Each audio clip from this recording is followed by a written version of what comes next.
everything in your business is marketing. What are all the touch points with my customer from the very first moment they learn about me to even after we've done the project and ongoing? You can continue to market to them and be in front of them and be a trusted advisor, be helpful.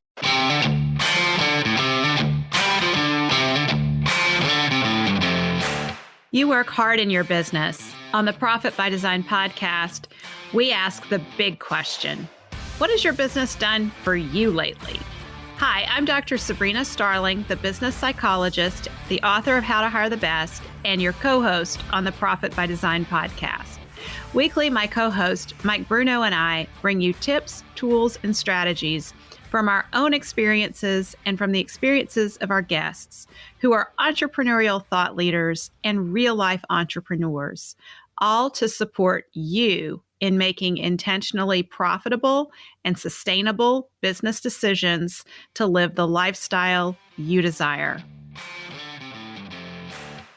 At Tap the Potential, we know that you want to be freed from the constant demands of your business. In order to do that, you need a business that supports your life. The problem is you have a cash-sucking business taking over your life, leaving you frustrated and discouraged. We believe work supports life, not the other way around. We understand you're paying a team and you're still having to do it all.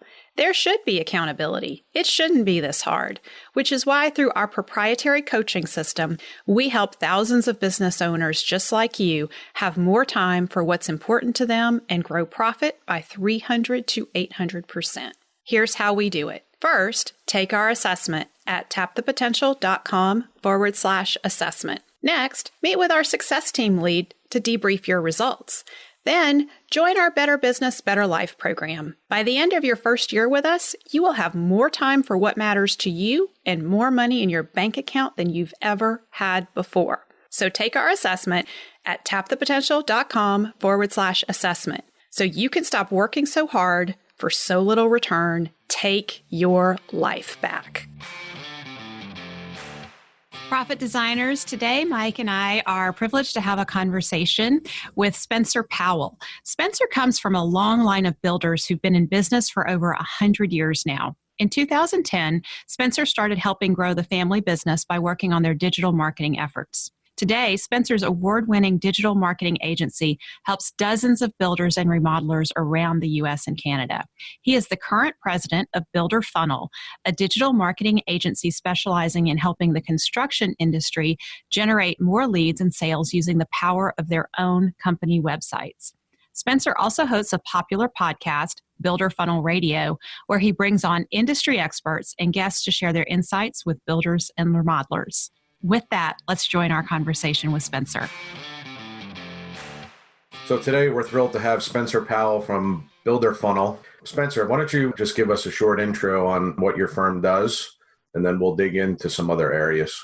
Yeah, that sounds good. Thanks for having me on the show. Yeah, today we're basically a digital marketing agency that serves the construction space and primarily helping them with content marketing and thought leadership. So we do a lot of blogging and SEO and social media, but we're also pretty focused on the lead gen aspect of it and working on website conversion. So we're working with typically local companies all over the country and just kind of clipping in as their digital marketing arm and helping them grow their businesses. Awesome. So, on the podcast, we dig a lot into mindset and that mindset shift around certain topics. So can you dig in a little bit? When you're working with a firm that maybe is struggling with marketing, what do you run up against? I mean, is it, I guess dig into some of the negative vibes that you run up against, and then maybe, how that mindset starts to transform through, understanding marketing better and collaboration and, connections and things like that. Yeah, it's a really good question. I think, a couple of things come to mind. One is typically consistency. So you see people that will start and stop a lot of initiatives, whatever those initiatives are, whether it's direct mail or a Facebook page or blogging or email, insert whatever activity you want. And I typically see people, they'll do that for 3 months or do that for 6 months. And they'll go, oh, that didn't work. And then they'll switch. And so you never gain any traction and you never gain, the benefit from those marketing activities.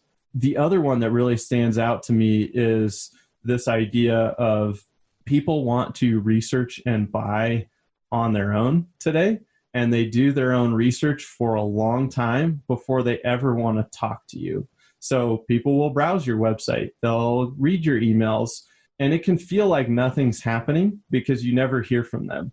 But they're really consuming all this content and information and they're paying attention. You just don't know because you're kind of sitting there going, well, nobody's reached out. And so I think there's just this misconception of how marketing works and this big shift that we've seen, because it used to be that salespeople held all the cards, right? They had all the information. If you wanted to go buy something, let's just say it was a TV, you'd have to go into a store and talk to a sales guy and be like, what's the deal? Like, what are the different models? And he had all the information. Today, you can go online, you can get anything you want. And so, I think a lot of people get caught up in that and they go, oh, I'm getting all these website visitors, or I'm getting all this traffic on my social media, but I'm not seeing any, traction. And you just have to realize, like, you have to stay with them. They may be researching for months or even years. So I think those are two big things that stand out to me. So, Spencer, I'm intrigued by that because when you talk about consistency, and I think there's a link between what you just shared, that we need to be consistent and we also need to understand we're not going to see results immediately. Can you share a little bit about the length of time that we should expect for any initiative to really take hold, and what kind of initial results should we look for? Because it may not be the purchase that indicates success, right? There may be some initial behaviors that happen before that. Yeah, it's a great question. And I think part of it depends on the initiative. So in our world, in digital marketing, kind of have two big buckets, I guess. You have kind of a paid strategy and then more of an organic strategy. So a paid strategy would be, hey, I'm going to pay Google to drive traffic to my website, or I'm going to pay Facebook and do some Facebook ads and drive traffic. Organic would be, hey, I'm going to write a blog post and now I'm going to hope that that post will perform well and it will rank, and I've targeted a good keyword and I'm going to work on backlinks and I'm going to share this content, and that's going to take some time to move up. So I think it does depend a little bit, but let's maybe, to try to answer your question and give some tangible data. On the paid side, I think what you're looking at is through Google, you can target a little bit better the intent. So if somebody goes to Google and they type in a phrase, kitchen remodeling contractor, XYZ location, they're looking for somebody in that moment. Whereas on Facebook, if you're paying to get in front of people, like, are they really looking for a kitchen remodeling company? Maybe, maybe not, and so the approach has to be different, the ad copy has to be different, and that their purpose and their intent is totally different. So I think with a paid strategy, you can see results faster via Google because you can target phrases that indicate those buyers are actually looking for somebody. Whereas if you're taking a more long-term approach through social media or potentially content marketing, you're saying, hey, I'm going to write a post like, how much does it cost to remodel a kitchen in Denver? And I know that people will find that, but even the people that find that, maybe they're a year away from remodeling their kitchen, or maybe they're ready today. And so the idea is, let's capture both of those people. Let's talk to the people that are ready, but now let's build a consistent way to stay in front of the person that's a year away from actually making that decision. So I don't know if that answers your question, but that's kind of how I think about it. Okay, that's a great perspective. There's a piece here that I'm really intrigued by because you're drawing a connection to something that's very near and dear to my heart. And you're talking about marketing and the importance of company culture when it comes to marketing. So as the author of How to Hire the Best, I'm talking to builders a lot about their culture and their business and what it takes to be an employer of choice to recruit and attract those A players that they want on their team. And we use a lot of marketing strategy in there. What I'm curious, though, about from you is what makes company culture so important when it comes to marketing and attracting your ideal customer? Yeah, really good question. We talk a lot about culture here at Builder Funnel, and I think culture really starts with your core values, and those are kind of the anchor to that. And I think culture gets thrown around a lot today in terms of like ping pong tables and, free snacks and drinks and stuff like that. And those things can be fun, but that's not actually what creates the culture. It's the people that create the culture, and you can only build a team around the type of people we want to have if you have core values that you're using to attract. And so I think it starts there. So in our hiring process, somebody has to fill out an application form, and the first auto email they get is, thanks for applying to work here. Here's our core values. After you review them, let us know if this is in line with what you're thinking. And then obviously, like, a lot of people just say yes no matter what because they're looking for a job. But then in the interview process, we ask a lot of questions around core values. And so I think it actually starts with the hiring and the team building, and then it works its way into the marketing, because now you actually have a team that upholds those core values and practices those core values, and then those bleed into the marketing. So like for us, always be teaching is one of our core values. Always be learning is one of our core values. So we share a lot of content that we're trying to help our prospective customers, whether they use us or not. But that is a core value. Do the right thing is another one. And so how we treat our customers plays into that core value. So I think everything is anchored in that. And then the people, as you add more people, your culture always shifts a little bit and it changes, but at least you've got it anchored there. I agree. And what I think is fascinating, I believe that like attracts like. So when we are setting up our hiring funnel, so to speak, to filter out the people, and I really appreciate how you describe that. It's almost exactly what I put in my book for hiring around core values and immutable laws is what I call them.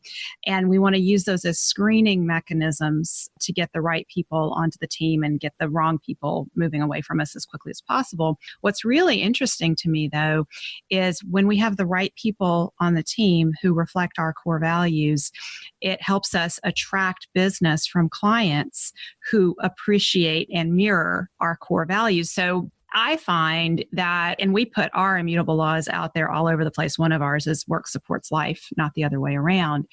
And people are attracted to that. The right people are attracted to that. Other people don't. It doesn't land for them. And it attracts clients who hold a similar core value.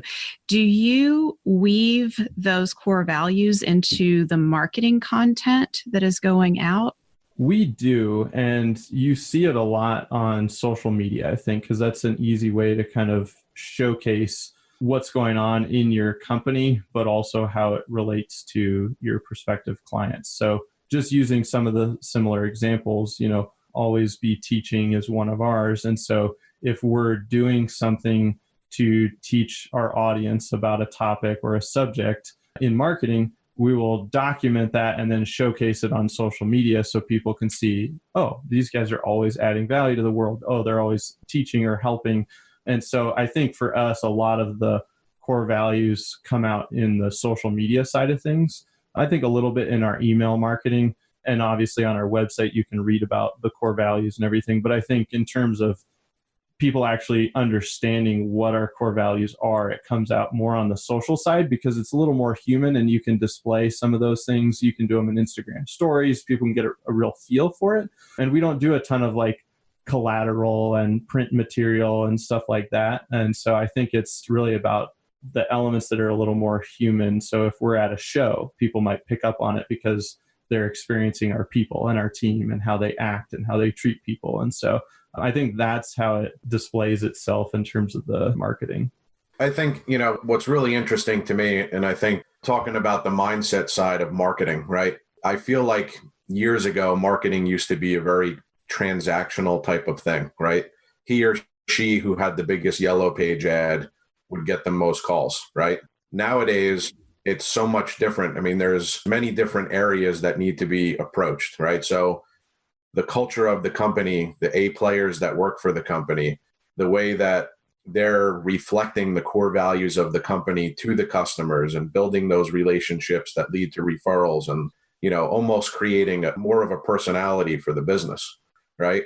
So the mindset, I think a lot of people get frustrated when they're spending money on marketing, right? Systems or whatever it is, because they think, well, okay, I'm going to dive in and spend $5,000 on Google and my phone's going to start ringing, right? But it's not the case. It really has to be viewed as, I'm going to start to build a relationship with my ideal client, and this relationship's going to take some time, and I'm going to have to hit it from a multitude of different areas. What would be some of your pointers for somebody who's kind of frustrated in that space, and how to think about things a little differently to take some steps to start moving in that direction?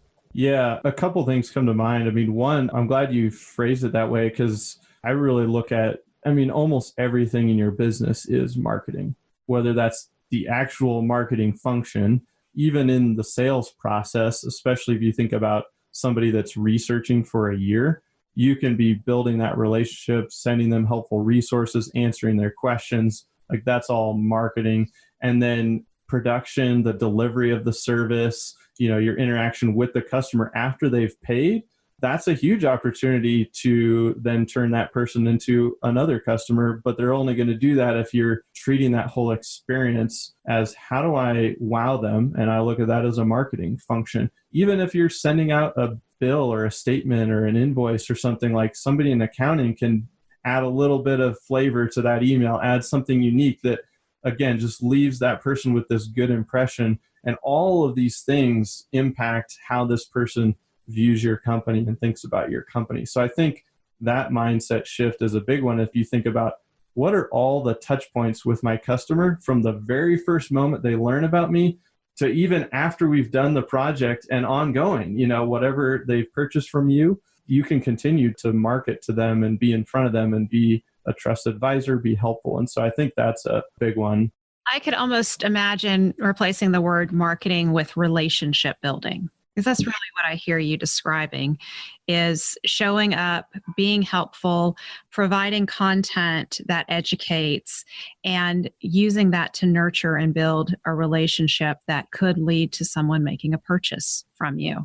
Absolutely. I mean, I have a couple of examples, just personal examples that really clicked this into place for me. And, a long time ago, we were pretty active with doing webinars. And so we would invite people to attend a webinar and they would come and learn. And there's a guy, Andrew, that attended one of the webinars and he wanted to talk. We talked. We thought we were going to work together. He disappeared. I kept seeing him open our emails, reading our blogs, like getting free stuff. We talked 2 years later, didn't quite work out. He kept getting our stuff. It was a 6-year process. And then by the time he was ready, he was like, all right, let's do it. Like he didn't talk to anyone else. And that's because, to your point, we had built a relationship. But the cool thing about marketing is you can build a relationship one to many in a personal way. A lot of our emails that we send out I'm writing them just like I'm writing individually to one of you, but they go out to a lot of people. And I do it that way so that I can connect and then people reply and then I can enter those one-on-one discussions. But so you can do it at scale, but you can still make it personal. And I think that just kind of highlights your point, which is it's all relationship. And it's not about, I need to land the sale today. And it's like, yeah, we do need sales today. But if we're all playing the long game, don't forget about that and don't just burn this bridge. Somebody's not going to buy if they're truly not ready to buy. If they don't have the money or it's just not the right timing, you can say anything you want. You're not going to force them. So I'd rather just build a big enough web and a big enough net that I have all these people swirling around. There's going to be enough ready to buy now, and there's going to be a ton that are ready to buy later. So I'm building my future pipeline as well. Boy, I really appreciate that long-term perspective. I have examples too from my own business where I did a speaking engagement years ago and someone's been on my newsletter list and reading my content or hearing the podcast. And then they come forward, 5 years later and like, do you remember when you spoke here? And I'm like, wow, I had no idea that was going to lead to me getting to know you and getting to work with you. So I think it's so important that we hold that perspective in our marketing. Yeah. And for anybody listening too, that's happening to me more and more now, just the longer that we've been in business. In the early years, it happens less because you're still building up this, relationship with a lot of people. And some of those could be 6-year journeys, So if you've only been doing marketing for 3 years, you're still going to see some success in those 3 years, but there's still a lot of future success that you're waiting kind of to happen. Well, and as a psychologist, I think going back to what you said about consistency becomes very important here because consistency builds trust. When Mike and I launched the Profit by Design podcast, we decided, there's going to be certain things that we do on the podcast and ways of doing it. And one thing that we were really clear on is it needs to be a weekly episode. So, there's lots of podcasts that may be more sporadic. And, when somebody feels like making a recording, they drop one. We've kept that consistency going. Another thing is the newsletter that we do at Tap the Potential. We send it every Saturday morning, 8 a.m. Central Time on a consistent basis because that builds trust. And trust is the foundation of all good relationships. Yeah, I think that's awesome. And I mean, yeah, you see that a lot. Again, I think we started the conversation with the consistency piece. People start a blog, start a podcast, they'll do a few, they'll get tired, that, oh, I forgot or I got busy. So that's great that you guys have committed to that. I'm sure you've seen that benefit as well. Oh, yes, absolutely. For sure. Mike, you were jumping in there with something. Oh, no, I was just going to make a funny comment about, Spencer and I spoke probably about 4 or 5 years ago when I was really in the home building space about using his services, and I pivoted, but I still get his emails. And as I kept looking at the emails and, I see that he's, actively participating in the building remodeling space. And I said, you know what, this is a good guy to have on the podcast because, he puts out really good content and the stuff that he sends is very informational and educational. And, it's a really good company. So it's so true. It really is. It's funny, Mike, as you were saying that, because I remember when we first connected and, it was quite some time ago, but it's funny. I've had people recommend our company and they've never worked with us purely because we try to be really helpful in our content. And so I think, that's a little bit of a sidebar, but I think today that thought leadership marketing, content marketing is so powerful. And it's because it matches the way people shop and buy, which is they love to do their own research. And so, I think that can happen for a lot of people listening is if you take that approach of like, I'm just trying to add all this value into the world, like the value is going to come back to you. It may even come back to you via people that have never worked from you and they'll start referring you, which the first time that happened, I was blown away. I'm going, this doesn't make any sense. But then the more I thought of it, yeah, it actually does. Because maybe this person read a bunch of our content, they went and implemented it and it helped them. So they're going, holy cow, if this is their free stuff, imagine what it's like if I actually work with this company. And so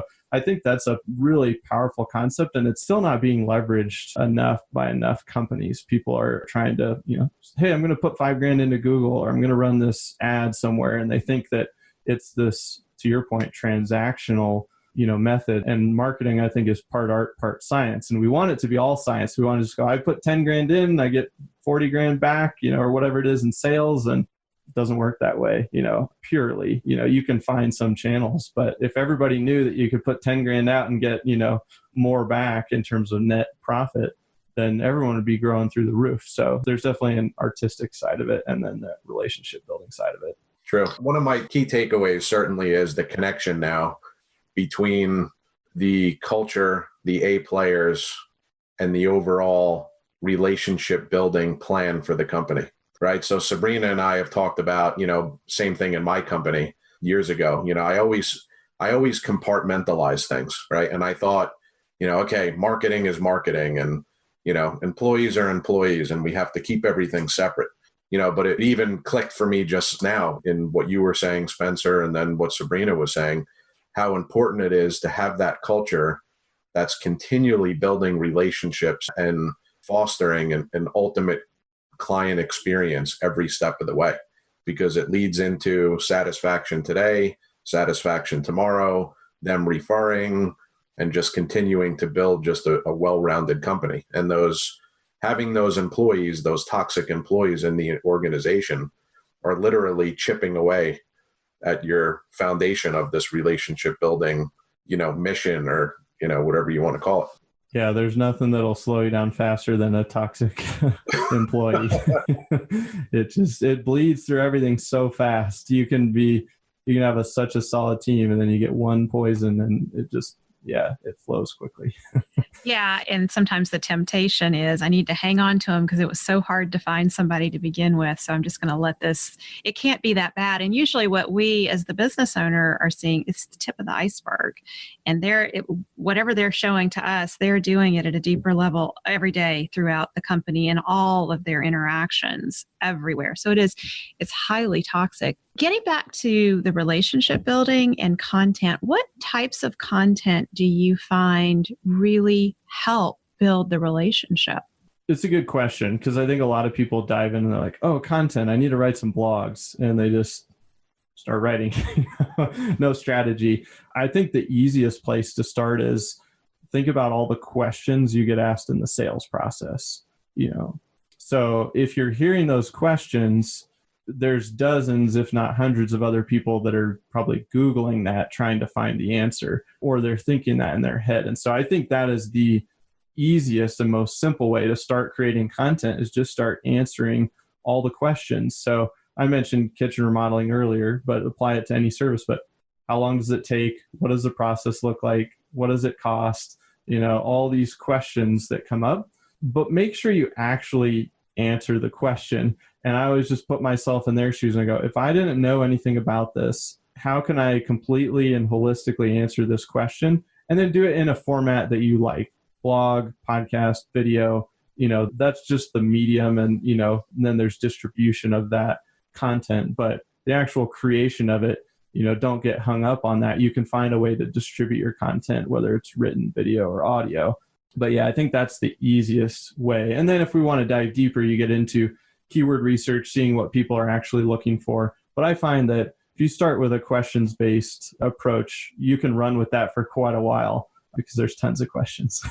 Well, and it makes it much more conversational. Like when you talked about writing an email to a friend, you can just talk to someone like they're across from you and answer a question like you would normally talk to them. And that comes across. Our tone in our communication, I feel, really comes across. Yeah. And I'm glad you said that, because I think a lot of people get hung up on, oh, my blog, it's going on my professional website. It has to be free. It has perfect grammar and, structure and all these things. And I think you can write it with broken grammar and even short sentences that aren't true, but they sound like you're just talking. And then that's where it actually starts to feel more like copywriting, which is different than content writing or like just pure writing. And copywriting is a little more salesy, but it's only more salesy because it's more conversational. And so it's just more effective. So I would say don't even get hung up on that. And if you look at the transcript from this podcast, I'll probably have a bunch of uhs and ums and all kinds of garbage, and probably started a sentence and then deviated. But that's how people talk. And so when you're reading it, it flows actually. So yeah, anyway. I was just going to say that this is really intriguing. And I hope for anybody that's listening, regardless of the business they're in, to really just start to think about, a couple things. One, we talk a lot about, having good habits, right? And sticking with the program, right? So thinking about, marketing, just take that word out of it. And like Sabrina said, call it relationship building, and just start to carve out the marathon for what that looks like, right? And how I'm going to start this marathon and train for this marathon to build these relationships over, potentially years, right? And have it be very conversational and very truthful and, just really from the heart, I think is what builds that trust, that loyalty, and really makes people feel very comfortable in doing business with people. But I see that, for a lot of people just being kind of like what? Like, how am I supposed to change my mind? And, the transactional part of the marketing, and just shifting into another way. This is really helpful. I think, it's just putting a different spin on it is really phenomenal. So Spencer, how do you help builders? Because they are wearing multiple hats. They are hiring, they are producing, they are overseeing a team, and they're selling. They're doing their books a lot of times. Hopefully, after listening to the Profit by Design podcast, they learn not to be the one doing their books. But nonetheless, how do you get in there and support them in effective relationship building? What do you do to support that?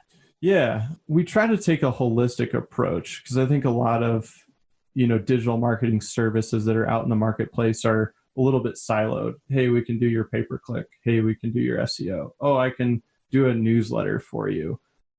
Social, you can silo all those things. And what we really found is that there's more of a structure to it, and you have to incorporate all those elements. And ideally, all those elements are kind of working together. And so we break them down into different buckets, where you say, okay, bucket one is kind of, how do we drive more people to the website? How do we get more people interested in, us and our company? Or how do we just get more attention? Because that's typically the biggest challenge of most businesses, small, medium, or big, is They just don't have enough attention on them. And so those activities tend to be content creation, so blogging, SEO, social media, and then any paid channels. Those are all going to take people to the site. Then once we get there, we kind of mentioned it earlier, but it's really this two-pronged approach to conversion. One is, hey, anybody that's ready to talk now, let's capture them. Schedule a call, book a consultation, go to the Contact Us page. Everyone's doing that, right? We all know how to get people that are ready to talk to us today, and those are obvious steps for the website visitor. Where people are missing, and this is a huge, I think, takeaway for anybody listening, is the top of the funnel. So anybody that hits your website and they're not actually ready to talk to you, they're just researching. We want a way to capture them, get them on our email list so that we can build that relationship that we've been talking about in this conversation. And so we do that by offering what we call premium content. But let's say you wrote a blog on how much a service costs.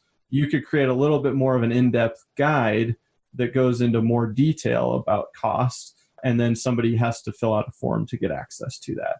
So you've probably seen this on sites where you have to click to download a brochure or a PDF or an ebook or a white paper, call it whatever you want. But that is basically saying, hey, I'm interested, but I'm not necessarily ready to talk now, but let's open up a dialogue. And so that allows you to now move into the nurturing bucket. So we talked about drive traffic, capture leads or convert leads. Now we're going to nurture, and that's that relationship building. So we're going to send them an email. It's going to be filled with helpful content, and then maybe use the PS to, hey, book a meeting if you want to talk about your project. But you've got to make those emails value driven, because otherwise people just unsubscribe and they bail. So all these components, sorry to go a little long there, but I wanted to make sure like people understand, like social media, oh, that fits in the traffic driving bucket. It's also in the nurturing bucket. Oh, email marketing, that's in the nurturing relationship building bucket. Oh, my website and lead conversion, that's how I capture it. So all these things work in tandem. So that's really how we help, as we say, let's put some structure in our process to all these random tactics that people tend to be just jumping in and out of. I have a lot of appreciation for the holistic approach that you're describing, and I would really encourage our profit designers to pay attention to that, because I see when we're working with clients at Tap the Potential, I see a lot of disjointed marketing efforts going on. The social media team is not talking to the person who's writing the blog, and the person who writes the blog isn't talking to the salesperson. And so getting that holistic approach and making sure that everything, like there's a campaign and there's a real theme and it all flows together, which again is for that relationship building. The other thing that I see that you touched on, I look at so many builders' websites and they don't have a lead capture mechanism on there. It's just a brochure where someone's going to come pass through, and you have no way to get their information to stay in touch and to build that relationship. It's highly important what you just shared around that. So I just want to underline that.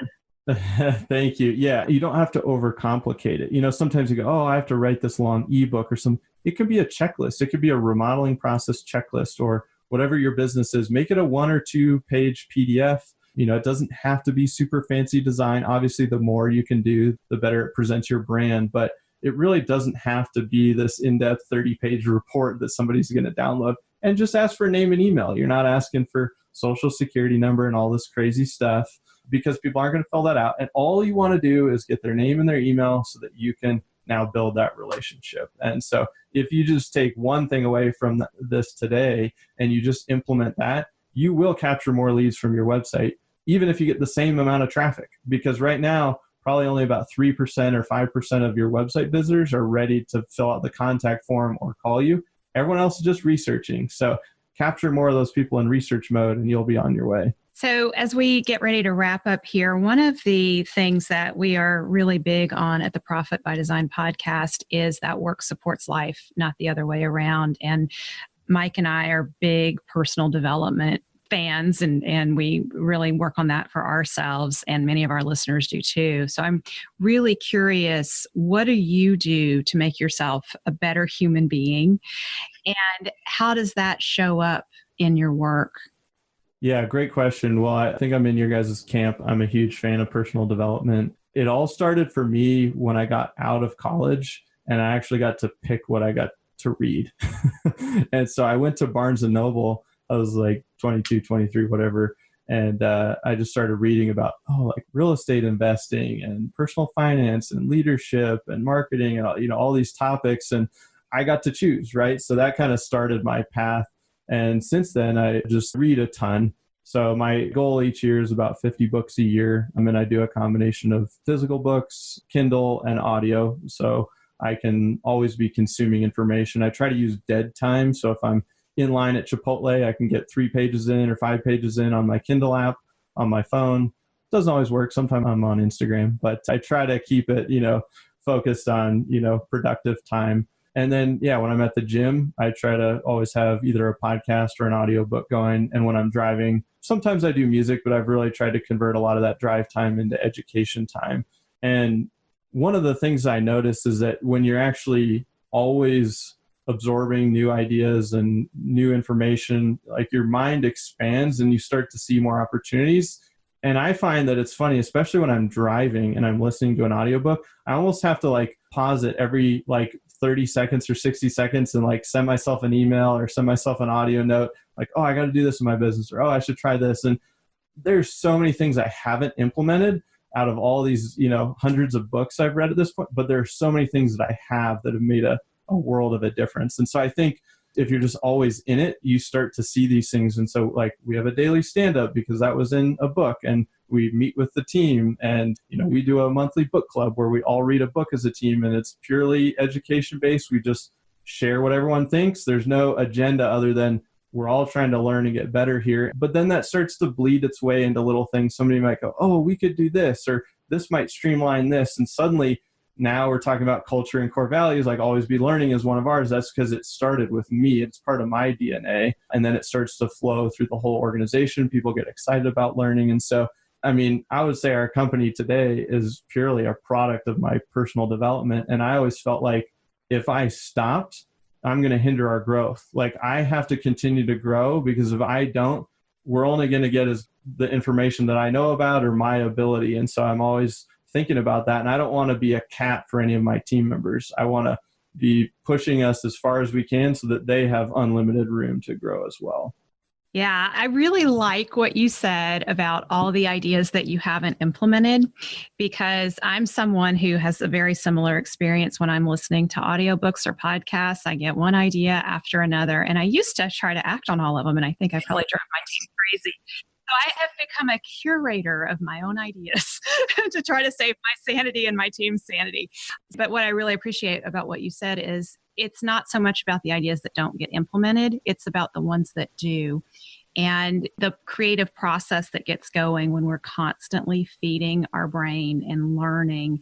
I really believe we are the average of the 5 people we spend the most time with. And if we're listening to good audio content, reading good books, we are upping our game constantly with those 5 people. Yeah, absolutely. And you can have mentors that you've never met, and they can be authors and they can be podcast hosts. And that's a great way to, have mentors, because I think that's something that gets thrown around. You got to find a mentor. And sometimes you can find that person that you go to lunch with once a month, and, that you've got that more formalized mentor-mentee relationship. But I found that I have, hundreds of mentors of all the authors, that I've read, and you read 4 of their books and you're like, wow, I feel like I know this person. Again, that's marketing for them. They're building a relationship with you and they don't even know it.